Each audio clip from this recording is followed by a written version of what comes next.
paling berbahaya dalam hubungan bukan perselingkuhan, bukan pertengkaran besar, tapi seseorang yang pelan-pelan, halus, dan konsisten bikin kamu gak percaya diri sama diri kamu sendiri.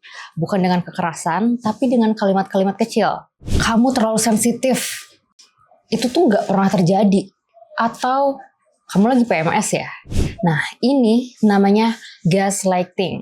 Dan yang paling menakutkan, korbannya sering gak sadar selama tahunan.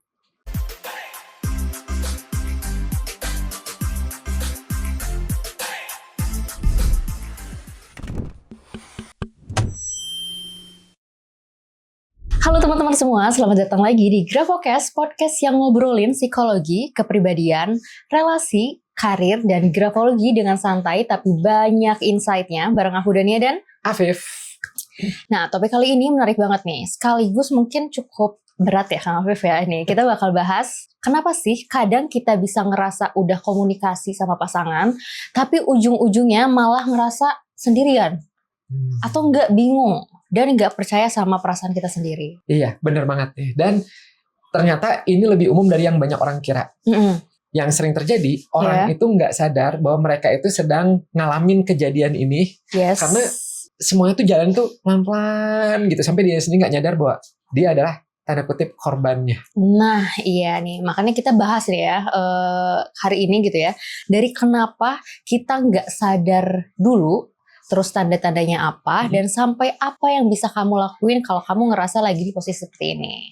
Jadi jangan kemana-mana, tetap di Grafocast. Oke, nah Kang nih ya, sering kejadian nih di awal hubungan nih biasanya nih pasangan tuh kan bisa kayak manis banget gitu kan. Nah perhatiannya berlebihan, terus inget detail kecil, bikin kita ngerasa spesial gitu. Tapi lama-kelamaan Kang Afif ya, perhatiannya tuh berubah jadi sesuatu yang mungkin jadinya tuh kayak aneh gitu Kang Afif ya. Kita jadi sering ngerasa bersalah, nggak ngerasa cukup, atau mungkin sedikit kayak gila gitu. Kenapa nih di awal kita tuh nggak sadar gitu Kang Afif? Iya, ya ini menarik ya, dan mungkin teman-teman juga ada yang pernah ngalamin, semoga aja enggak ya. Gitu. Iya benar. Nah, tapi kalau kita ngelihat secara psikologis, hubungan semacam itu nggak dimulai dengan devaluasi, dimulai dengan idealisasi.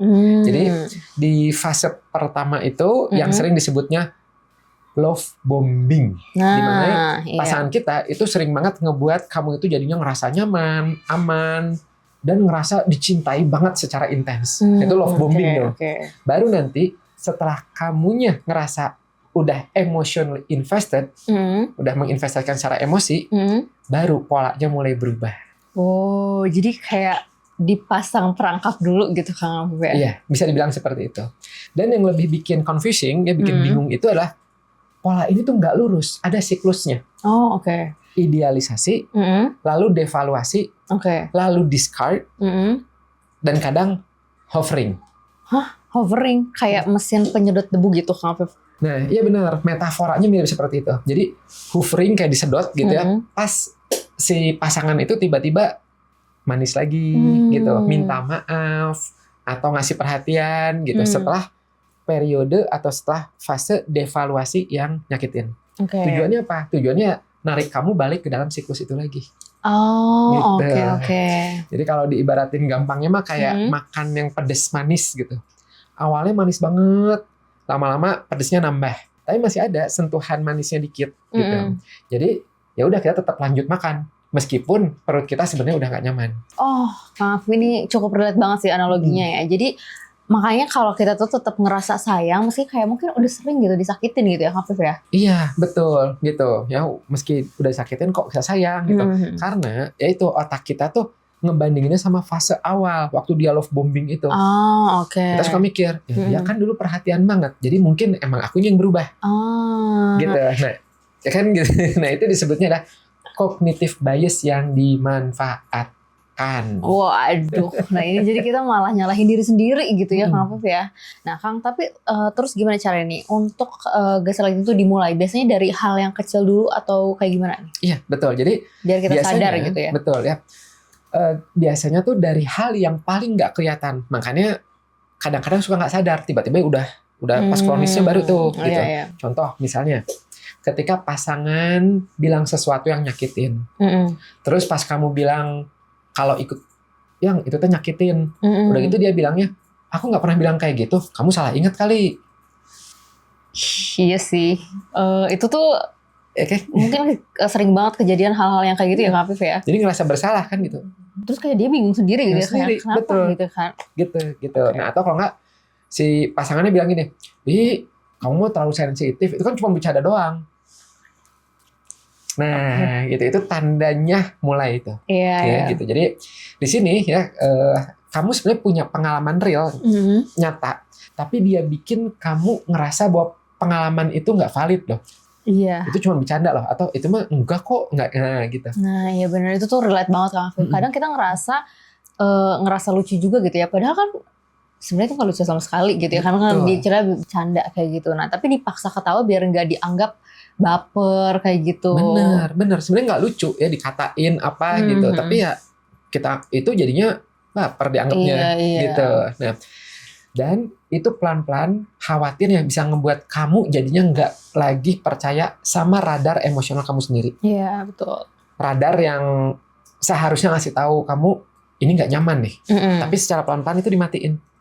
Iya. Gitu. Iya. Makanya banyak yang baru sadar setelah bertahun-tahun gitu ya Kang Afif ya. Betul gitu. Karena itu tadi setiap kejadian ya kecilnya tuh nggak kelihatan sebagai masalah yang besar. Iya. Gitu. Baru nanti pas dilihat dari jauh udah jadi kita ngeliat polanya gitu. Dan itu yang sering bikin korban itu merasa bodoh.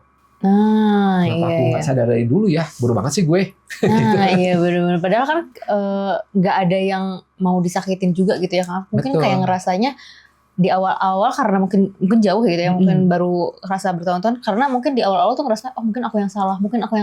Lama kelamaan mungkin jadinya baru sadar itu gitu ya.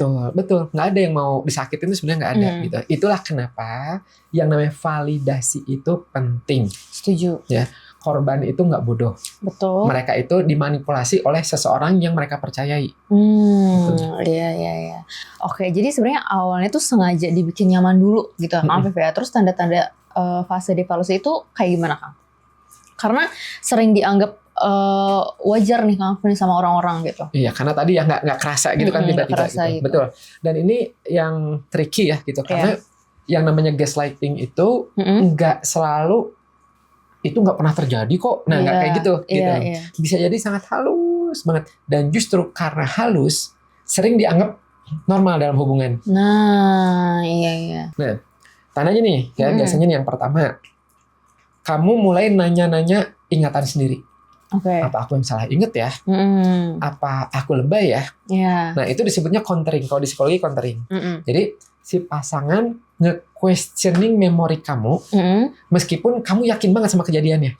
Iya. Setuju banget nih Kang. Ini sering banget nih Kang yang ditanyain sama teman-teman kayak aku beneran kok yakin dia bilang kayak gitu, tapi dia tuh nggak ngaku gitu Kang. Aku kan jadinya bingung gitu. Betul, jadi ragu sendiri. Iya, jadi ragu sendiri. Bahkan jadi masalahnya juga jadi nggak kelar gitu ya Kang ya. Betul gitu. Itu yang pertama tuh. Nah, yang kedua itu perasaan kamu dibuat sepele. Iya. Misalnya dia jadi bilang, kamu terlalu sensitif, ini kan cuma bercanda. Nah, iya. Itu udah menyepelekan perasaan kamu orang lain gitu ya Kang ya. Iya. Atau misalnya, kamu mah lebay, keterlaluan, ini kan cuma masalah kecil. Please guys, jangan pernah bilang kayak gitu ya. Gitu. Nah itu disebutnya kalau di psikologi itu ada istilahnya unik, trivializing tulisannya gitu. Okay. Bacanya gimana ya, trivializing. Iya. Nah jadi yang terjadi itu lama-lama khawatirnya kamu jadi nggak percaya lagi sama emosi kamu sendiri. Nah, iya benar-benar. Ini yang paling sering dilakuin gitu ya Kang ya. Padahal yang disakitin kita, tapi kita yang dibilang lebay gitu kan. Iya, gitu. Jadi kita jadi kayak sosok korban sih. Iya, kok jadi kita yang disalahin gitu, jadi bingung sendiri gitu. Betul. Nah itulah ciri-ciri tuh ya gaslighting. Terus yang ketiga mirip sama yang ini, yaitu adalah biasanya suka diputar balik. Nah. Jadi pasangan ngelakuin sesuatu, tapi ujung-ujungnya kamu yang diminta-minta maaf. Dia melakukan kesalahan, tapi kamu yang ngerasa bersalah. Nah, ini disebutnya shifting blame. Nah, oke. Ya, ketiga tuh. Putar balikin fakta gitu ya. Fakta. Yang keempat, yang perlu di-notes nih ya. Itu biasanya suka ada perbandingan yang merendahkan. Misal, contohnya nih. Kamu gitu, mantanku aja nggak pernah marah kayak gini. Apa? Bisa-bisa ya dia ngomong kayak gitu ya. Rasanya pengen diulek gitu. Atau kalau nggak gini, atau mungkin kalau tadi ekstrim ya, misalnya gini, kamu kenapa sih? Teman gue aja itu bisa loh ngertiin aku. Kenapa lu kok nggak bisa? Ya dibandingin sama temen gitu. Iya. Nah dampaknya apa? Itu bikin kamu jadinya ngerasa nggak cukup terus. Wah, gitu. Iya sih. Aku ngedenger kata-kata itu aja kayak udah nyelekit banget sih Kang Afif ya. Gitu kan itu. Nah itu udah warning tuh. Ya. Kamu harus sadar, jangan sampai ketipu nantinya. Iya. Ada lagi yang kelima, namanya adalah isolasi pelan-pelan. Oke. Jadi misalnya dia bilang nih pasangan kamu ya yang gaslighting, temen kamu tuh nggak baik buat kamu. Itu udah mulai rada isolasi. Atau misalnya, keluarga kamu tuh terlalu ikut campur ya. Nah, pelan-pelan jadinya apa? Ya jadinya kamu jarang keluar, jarang cerita, sampai akhirnya sumber validasi itu cuman dari dia. Jadi karena teman-teman, itu tadi batasnya. Dia batasin sama temen yang tanda kutip objektif, keluarga, supaya udah kamu mah nurut aja sama saya. Saya bilang kamu salah ya kamu salah gitu. Gitu ya Kang Afif. Ini sering banget nih mungkin ya terjadi di hubungan gitu ya. Nah teman-teman jadi pelan-pelan jauh dan kita juga nggak sadar gitu kenapa gitu ya kan. Betul. Dan karena isolasi ini nggak terjadi dalam semalam, biasanya tuh diawali cuma kayak kata-kata gini, sebenarnya saya tuh concern sama kamu gitu. Aku tuh cuma sayang sama kamu gitu ya, sehingga kamu nggak ngerasa seperti kayak dicekik gitu, kayak udah kamu di sini kurung, nggak kayak gitu. Ya tapi udah saya tuh sayang sama kamu, jangan sama dia gitu, jauhin aja nanti kamu kena ini loh gitu. Tapi ujungnya kamu sendirian. Oke, berarti sebenarnya bukan kurang teman buat ngobrol gitu ya Kang ya, tapi mungkin kehadirannya gitu, atau mungkin ada maksud lain gitu Kang? Iya, betul. Jadi maksudnya itu bukan cuma dia nggak mau kamu punya teman. Tapi dia ngebuat kamu itu ngerasa bersalah kalau punya hubungan lain. Termasuk teman. Seolah-olah cinta kamu ke dia itu nggak cukup kalau masih ada ruang buat orang lain. Ini relate banget sih Kang sama masalah mungkin umum sehari-hari kayak gitu ya. Tapi kenapa ya banyak orang yang ini tuh menganggap bahwa hal biasa dalam hubungan gitu Kang. Iya, dan ini kesian sebenarnya gitu. Karena itu kita tuh sering diajarin kalau yang namanya cinta itu butuh pengorbanan, hubungan itu butuh pengorbanan, sabar, ya kan, harus ngelakuin yang terbaik. Dan kalau kita ngerasa nggak nyaman, seringkali pertanyaannya bukan apa pasanganku yang toksik, tapi biasanya pertanyaan kita nih ya umumnya itu apa aku yang kurang berusaha. Nah, iya bener banget. Budaya kita kan kadang terlalu menghargai sabar sampai lupa ada batasnya ya Kang Afif ya. Betul banget gitu. Nah, dan itulah gitu kadang-kadang kalau memang tipe karakternya gaslighting pasangannya ya jadinya memanfaatkan itu. Gitu ya kan. Dan ya itu sebenarnya nggak biasa ya gitu. Ini bukan sesuatu yang biasa gitu. Ini sistematis.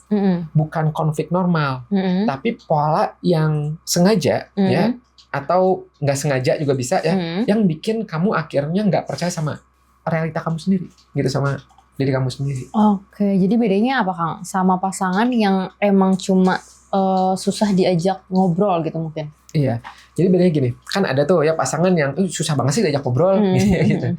Nah, pasangan yang susah diajak ngomong mungkin karena memang dia nggak punya skill komunikasi yang memadai. Ada orang yang mungkin pendiam, yang nggak jago ngomong, ada kayak gitu. Tapi mereka nggak bikin kamu ragu sama realita kamu. Beda sama gaslighting. Kalau gaslighting itu bukan cuma kita nggak nyambang, tapi realitaku dipertanyakan terus sampai aku bingung apakah benar atau enggak gitu. Nih coba nih teman-teman coba ingat-ingat lagi sebentar nih ya, dari 5 tanda tadi yang Kang Afif sebutin tadi ya, ada yang familiar enggak gini? Mungkin tapi jangan buru-buru ngejudge hubungan kamu ya. Mungkin bilang, oh iya nih ternyata pasangan aku toxic bla bla bla gitu kan. Nah, jangan dulu, coba diingat-ingat dulu aja mungkin ada enggak gitu ya tanda-tandanya. Nah, coba perhatiin dulu aja ya Kang Afif ya. Iya, betul. Kang, kalau misalkan terus-terusan terjadi nih, tapi dampaknya ke kita tuh gimana sih? Mungkin yang jadi korbannya gitu ya. Nah, dan sebahaya apa ketika gaslighting itu terus-menerus gitu? Nah ini teman-teman, ini yang menurut saya perlu dipahami ya. Karena apa? Dampaknya itu bukan cuma sekedar capek ya hubungan ini, atau mood swing gitu ya.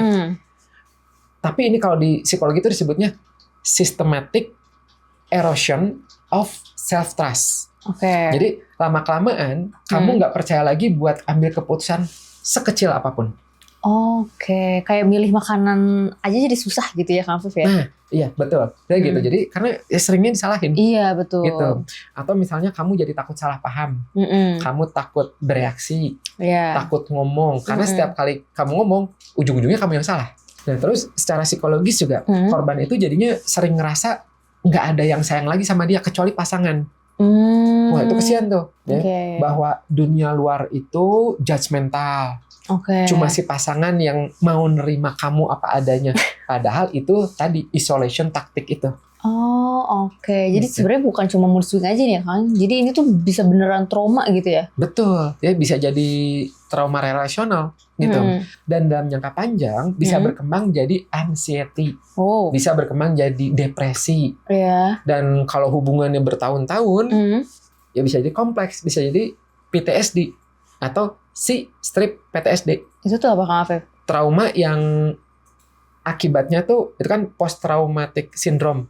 Jadi trauma yang bukan dari satu kejadian besar, tapi dari pengalaman yang terus berulang dan merusak sense of self-nya itu. Kompleks PTSD. Jadi beda sama PTSD yang biasa kita dengar tuh apa Kang Afif? Beda. Jadi kan kalau PTSD saja itu biasanya dari event traumatis yang besar. Kecelakaan, trauma gitu. Siapa tiba-tiba meninggal, ada bom, waduh gitu kan. Nah kalau namanya juga ya gitu. PTSD itu dari exposure yang berulang dalam waktu yang lama. Jadi ibaratnya gini, kayak air yang netes ya pelan-pelan di batu gitu. Sekali tetes mungkin kejadian itu sih nggak ada dampaknya. Tapi ketika bertahun-tahun itu kan bisa jadi bolong. Nah itu contoh PTSD. Itu analoginya cukup nyesek banget sih Kang Afif ya. Tapi Kang, kalau misalkan kita udah mengalami hal itu gitu ya, mungkin kan bertahun-tahun gitu, itu tuh sebenarnya kita bisa recovery tuh bisa nggak? Bisa, possible, itu possible, itu absolutely possible ya. Jadi ada caranya. Ya. Dan first recovery-nya itu adalah recognition. Jadi recognition is the first recovery. Kamu harus sadar dulu bahwa ini terjadi. Itu langkah yang paling penting. Gitu. Dan memang recovery itu possible meskipun butuh waktu. Kan tadi kejadian juga lama kan gitu. Jadi nggak bisa tiba-tiba sembuh. Nah, itu enggak. Ini biasanya kalau recovery kayak gitu biasanya berapa lama, Kang?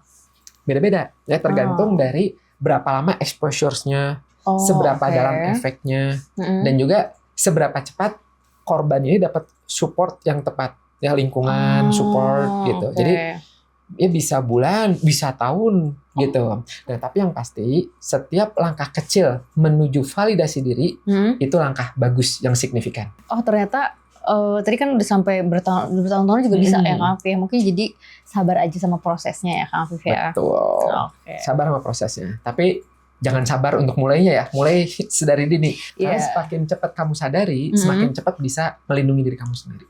Dan itu juga sebenarnya bukan berarti kita lemah ya Kang ya, tapi kalau itu tuh ternyata kita tuh butuh buat proses gitu ya. Betul. Jadi kayak semakin lama tuh bukan semakin kita yang cukup lemah gitu ya. Bukan. Tapi memang proses memang, aja gitu memang, ya. Memang secara psikologis memang penyembuhan itu recovery itu butuh proses. Gitu. Betul. Dan bisa beda-beda gitu ya Kang Afif ya. Gitu. Dan justru ya gitu, ketika kita sadar dan kita minta bantuan, itu sebenarnya tanda kekuatan. Gitu. Karena apa? Kita sulit banget ya, bahkan kalau boleh mah disebutnya nggak bisa gitu, sembuh sendirian dari sesuatu yang dilakukan oleh orang lain secara sistematis. Kita perlu bantuan oleh orang lain. Oke, ini cukup berat sih Kang Afif. Tapi yang paling ditunggu-tunggu teman-teman nih ya pasti, kalau misalkan kita sadar ini terjadi lagi gitu ya, apa sih sebenarnya yang bisa kita lakuin Kang Afif? Apalagi kan yang belum siap. Kadang-kadang karena misalkan kita udah berhubungan tuh udah cukup lama kayak gitu, karena kayak ngerasa bahwa nggak siap nih untuk putusnya gitu, atau nggak bisa langsung ninggalin hubungannya gitu. Soalnya kan banyak faktor gitu ya. Nah ada mungkin kalau misalkan udah yang berkeluarga, ada anak, misalkan itu ada keluarga juga, dan ada mungkin ada tekanan-tekanan sosial juga. Nah itu gimana Kang Afif? Betul banget ya gitu, karena memang wajar ya gitu, nggak semua orang tuh bisa langsung pergi gitu, nggak semudah itu kan, berpisah itu nggak semudah itu. Dan juga memutuskan berpisah itu bukanlah hal yang harus terjadi saat ini juga, gitu.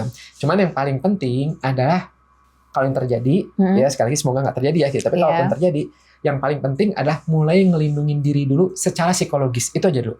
Iya, setuju. Nah, apa aja yang bisa lakuin? Yang pertama, catat. Teman-teman harus punya jurnal. Setiap kali ada kejadian yang bikin kamu ngerasa ragu sama diri sendiri, tulis. Tanggalnya, apa yang terjadi, apa yang dia bilang, apa yang kamu rasain. Nah, itu kamu catat ya, sehingga nanti itu akan menjadi data yang jelas. Gitu.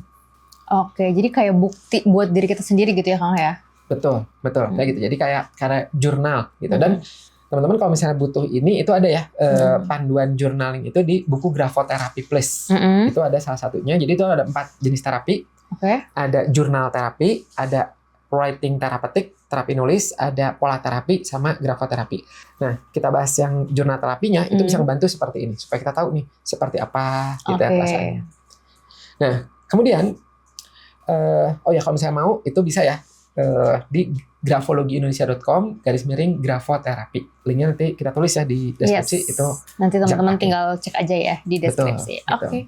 Ya, nah, kembali ke tadi journaling itu penting. Kenapa? Karena ingat nggak tadi? Gaslighting itu sering banget serangannya itu ke memori dan persepsi kita.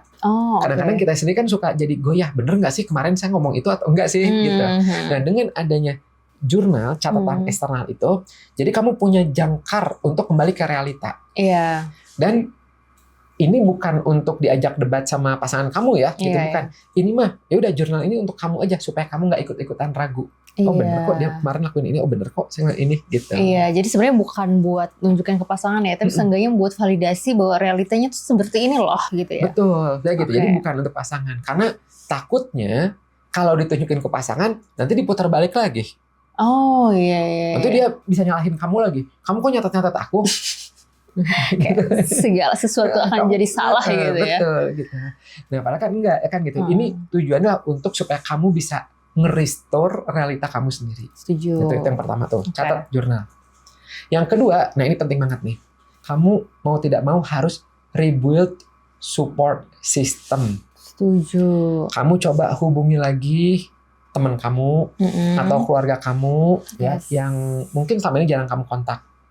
Karena apa? Karena yang namanya abuser ya, yang suka nge-abuse kita, yang tanda kutip toxic tadi itu, sering banget mengisolasi korbannya secara perlahan. Jadi lawan memang sengaja gitu ya, dengan sengaja itu untuk mengisolasi kamu. Nah, disinilah kamu lawan dengan sengaja untuk mereconnect dengan saudara-saudara kamu, ya sahabat kamu, teman-teman kamu gitu. Dan kamu nggak harus cerita masalah hubungan kamu, enggak ya gitu. Jadi yang penting punya koneksi aja. Cuman untuk nge-restore koneksi sosial kamu. Kamu ketemu, gimana kabarnya? Yuk ajak ngopi ya gitu, ajak makan atau nonton bareng gitu. Ya sama saudara boleh ya. Intinya kamu coba kembaliin kehidupan sosial kamu sedikit demi sedikit. Iya. Berarti bukan buat curhat sebenarnya Kang Afif, tapi buat ingat lagi kalau kita tuh punya orang lain yang peduli sama kita gitu ya. Atau cari support sistemnya gitu ya. Betul. Gitu, bahwa di dunia ini tuh nggak cuma dia loh gitu, tapi ada loh yang lain gitu. Setuju. Dan ini penting ya. Karena apa? Karena kadang kalau kita cuma ngedengerin perspektif orang lain aja, ya jadi nggak harus soal hubungan kamu ya gitu. Bisa apapun itu. Menurut kamu baik, menurut teman kamu misalnya kamu apa gitu, kamu apa gitu. Nah, itu bisa ngingetin kamu kalau persepsi dan perasaan kamu itu valid. Gitu. Nah, jadi dan ketika suatu saat misalnya kamu butuh cerita, ya kamu punya orang yang udah kembali ada dalam hidupnya kamu. Nah, cari tuh siapa orang ini, cari berapa orang, 4 orang, 5 orang, silahkan. Nah, terus kemudian yang ketiga, yang bisa kamu lakukan adalah mulai set boundary kecil dulu. Jadi kasih batasan-batasan. Nggak harus langsung dramatis ya, nggak harus langsung yang pisah. Nggak. Bisa contoh yang kecil-kecil tuh kayak misalnya kamu bisa bilang kayak gini, sebentar, saya nggak setuju sama ingatan kamu dan tapi itu oke, nggak apa-apa, gitu ya. Atau misalnya kamu bilang gini, bentar, aku lagi butuh waktu untuk sendiri. Nah, bilang ke pasangan kamu. Atau bahkan cuman kamu ngomong kayak gini, oke, kita bisa lanjutin pembicaraan ini nanti. Saya sekarang lagi nggak nyaman untuk bahas ini. Gitu. Jadi ya kita bikin set boundary kayak gitu. Oke. Jadi boundary ini tuh sederhana tapi sebenarnya buat bikin konsisten gitu ya Kang Afif ya. Betul, harus konsisten, betul gitu. Jadi dan tadi ya boundary-nya itu nggak harus keras ya. Yang penting mah clear aja. Dan kalau dilanggar ada konsekuensi kecil. Misalnya kalau dia tetap itu ngegaslighting ya saat ngobrol misalnya, ya udah kamu keluar dari ruangan. Gitu. Atau kalau misalnya dia bilang kamu lebay, kamu bisa bilang aku nggak setuju dan udah nggak usah lanjutin pembicaraan. Gitu. Benar-benar. Jadi kita latih otot buat nggak ikut-ikutan debat gitu ya Kang Afif ya. Betul banget. Karena apa? Yaitu debat dengan gaslighter itu nggak pernah ada pemenang. Dia menang terus nantinya. Karena di sini tujuannya bukan untuk nyari solusi sebenarnya, tapi tujuan dia itu kalau berdebat ya itu bikin kamu ragu. Jadi jangan ikutin permainannya. Setuju banget. Betul. Yang ketiga. Yang keempat, validate yourself first. Yes. Jadi sebelum kebiasaan otomatis nanya apa aku yang salah ya, tanyain dulu ya apa yang aku rasakan sekarang. Nah pernah nggak nanya kayak gitu ke diri sendiri gitu ya? Apa yang aku rasain sekarang dan perasaan kamu tuh valid ya teman-teman gitu ya, meskipun pasangan bilang lain, ya kamu lebay, kamu mau kayak gini, ya saya punya perasaan. Nah kamu harus itu dulu. Gitu. Dan kalau aku pernah baca, aku lupa di mana bahwa tubuh kita tuh adalah hal yang paling jujur gitu ya kan? Betul banget, kayak gitu. 4 tuh. Jadi harus validasi dulu. Yang kelima, ya ini mungkin nggak populer ya out of the box ya, tapi menurut saya ini penting. Yaitu adalah nggak ada salahnya kamu coba pertimbangkan terapis, ya psikolog gitu. Ingat teman-teman, ke psikolog itu bukan berarti kamu gila. Kan suka ada gitu kan. Kamu ke psikolog ngapain? Kamu gila ya? Enggak kayak gitu. Nah, kenapa? Karena terapis itu terlatih untuk mendengarkan, ya, untuk melihat secara objektif, gitu. Dan bisa jadi ya karena kamu butuh seseorang yang netral untuk membantu kamu sortir mana yang realita, mana yang manipulasi. Dan juga biasanya terapis itu bisa jadi ruang aman untuk kamu ngomong apa adanya tanpa dijudge, tanpa diputusin kamu tuh ini enggak, dan juga tanpa diputar balik gitu, karena itu terapis seperti itu biasanya. Oke, sebenarnya jadi kayak punya pendamping di jalan yang berkabut gitu ya Kang ya. Betul. Jadi kepikiran sesuatu. Kan tadi kita korban itu ke psikolog. Tapi seorang gaslighting itu sebenarnya harusnya ke psikolog juga nggak Kang Afif? Iya, jadi menarik ya, memang idealnya sih gitu. Cuman yang main gaslighting kan dia ngerasa dianya baik-baik aja. Iya benar sih. Itu ketika diituin juga mungkin dia ngerasa kayak aku sih nggak kenapa-napa, mungkin kamu aja yang. Nah betul. Nanti gitu lagi. Lebay kamu gitu. Jadi makanya minimal betul, ini bagus ini pertanyaannya gitu. Karena apa? Kalau kita mengharapkan dianya yang berubah, atau dianya yang ke terapis, kayaknya berabad-abad pun enggak gitu. Jadi minimal kitanya aja deh gitu ya yang balik lagi sehat, tadi kata Kang Afif ya, selamatin dulu aja diri kita sendiri. Betul. Gitu. Dan terapis itu, ini untuk teman-teman yang belum pernah ya, terapis itu tuh terlatih ya untuk bisa objektif dan memetakan masalah dan mengurai masalah itu dengan proporsional, gitu. Jadi mereka nggak akan bilang, oh ini ada masalah, udah putusin aja, enggak, gitu. Atau tahan aja, enggak, gitu. Biasanya terapis itu, ya psikolog, ya atau psikiater, itu mereka akan ngebantu kamu untuk supaya kamu bisa ngedengerin suara kamu sendiri lagi, karena suara asli kamu itu bisa jadi tuh udah lama ditenggelamin. Iya benar-benar. Gitu. Oke. Jadi kerasa simpel tapi mungkin susah dilakuin gitu ya Kang ya. Betul gitu, susah gitu. Karena ya itu, selama ini kamu udah diajarin buat menginvalidasi perasaan kamu sendiri. Iya, gitu. Betul. Tapi gini, latihannya mungkin relatif simpel ya. Bisa kalau misalnya mau dilatih, bisa. Setiap kali kamu ngerasa sesuatu, kamu bilang dalam hati, aku ngerasa marah.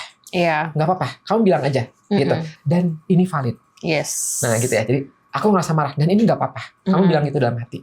Bukan berarti aku benar, tapi perasaanku ada alasannya. Yes, gitu. Nah itu setuju. kamu coba latihan bicara seperti itu. Oke, aku setuju sih Kang Afif, itu menurut aku penting gitu ya untuk memvalidasi perasaan kita gitu. Betul. Nah, Kang Afif, tapi kalau misalkan kita mau latihan, itu mulainya dari mana Kang?